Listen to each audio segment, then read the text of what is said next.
Hi, I'm Sarah, and I'm a recovering people pleaser. I've spent the last 2 decades of my life pleasing others.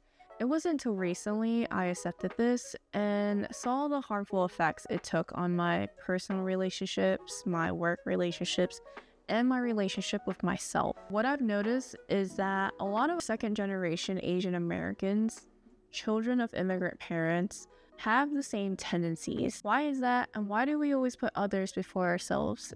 And what if we just talked about it?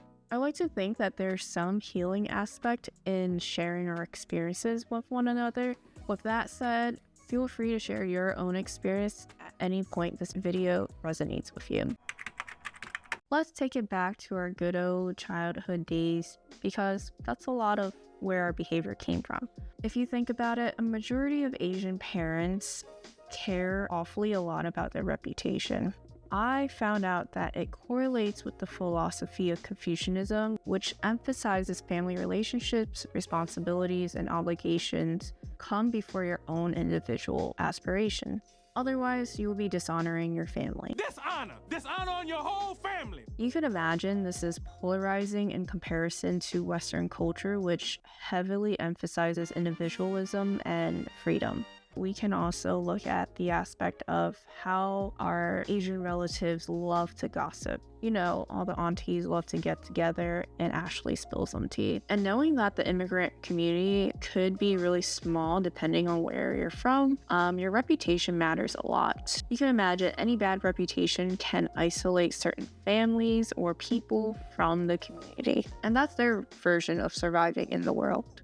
This causes a vicious cycle of criticizing other people and being highly self-conscious. Basically, people are projecting their own insecurities onto others. And by others, I mean us children. Knowing that they care about their reputation, you can imagine why they had to be controlling. As I was editing this, I realized I shifted the blame on caring about reputation, but there are so many nuances involved, and really the main point is that there's this need of control. Make sure that their kids do what they thought was best for them. And if you didn't listen to them, then you may have met these two.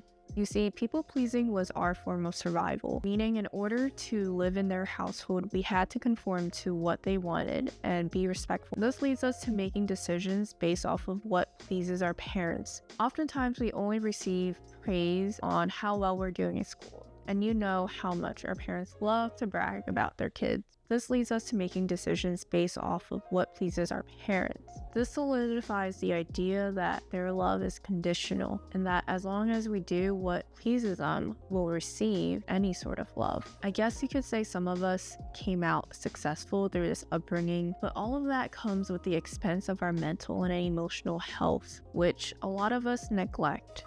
This results in unhealthy relationships with our parents, feeling absolutely lost when we start living on our own, or lacking self-esteem. If you don't catch this early enough, it'll lead you to a dark place of self-hatred, shame, and guilt. I myself have been there.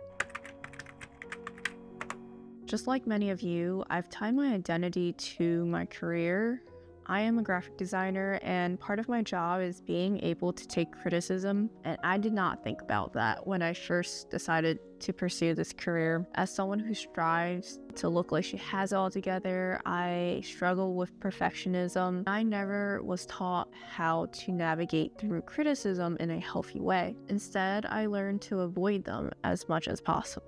For the first time ever, I was given critical feedback at work, and it started this cycle of anxiety and stress because I was so worried about performing well that I started working overtime without people knowing and skipping meals because I just felt like I never had enough time. My work-life balance was basically non-existent. It got to the point where I would cry every Sunday night because of the Sunday scaries. So you can imagine how earth-shattering it was to hear that I wasn't performing well despite how hard I was working. It caused me to spiral and neglect myself completely. This is because people-pleasing leads you to losing your sense of self. When you constantly prioritize other people's needs and desires, you kind of forget what your own needs and desires are. There's this increased stress of anxiety because you're constantly worrying about what other people's opinions and reactions will be. And this could lead to burnout, which I clearly have experienced. When you're trying to meet everyone's expectation, you are overly exerting yourself physically and emotionally. You could feel resentment towards people. This is damaging towards relationships because when you're putting other people first and you find that the person isn't doing the same, you start resenting them. And that is really unfair towards the other person.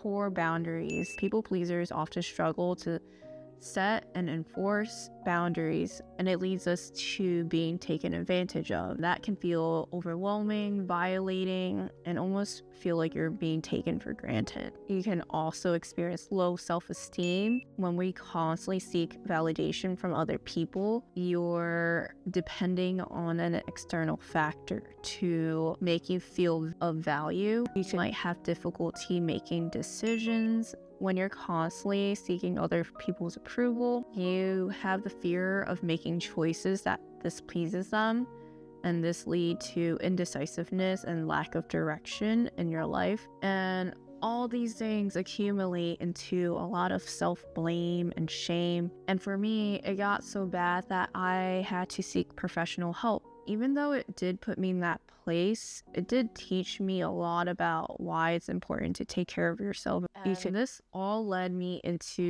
the healing process.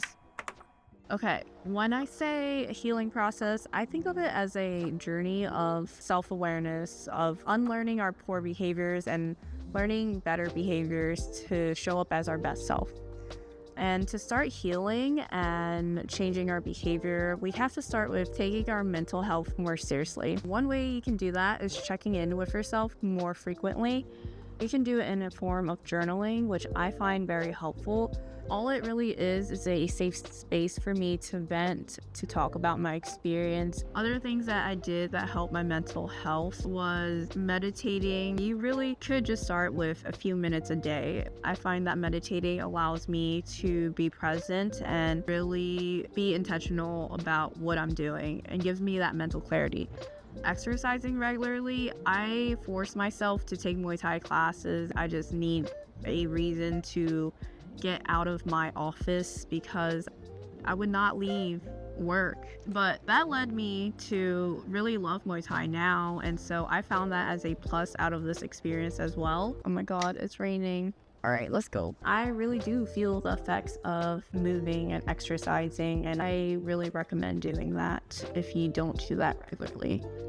Eating more healthy does improve your mood and does make you feel more energized. I mean, you are what you eat, so if you're gonna eat processed trash, you're gonna feel like freaking trash. And I know eating healthy doesn't sound appetizing, but I found ways to slowly transition and improve my diet. Maybe I'll talk about that in another video. I recommend finding healthy recipes. You just look for ones with really good reviews. That is my biggest recommendation. What I want you guys to take away from this is that the more you fill yourself with love, the more you're able to pour that into your friends, your family, and even your work. So it is really important to take care of yourself. I'm not saying to not be nice to other people or that it's all about me, but to find that balance. I find that it's really nice knowing that you're not alone in this journey. If you made it this far, thank you for listening, and I'll catch you all at the next video.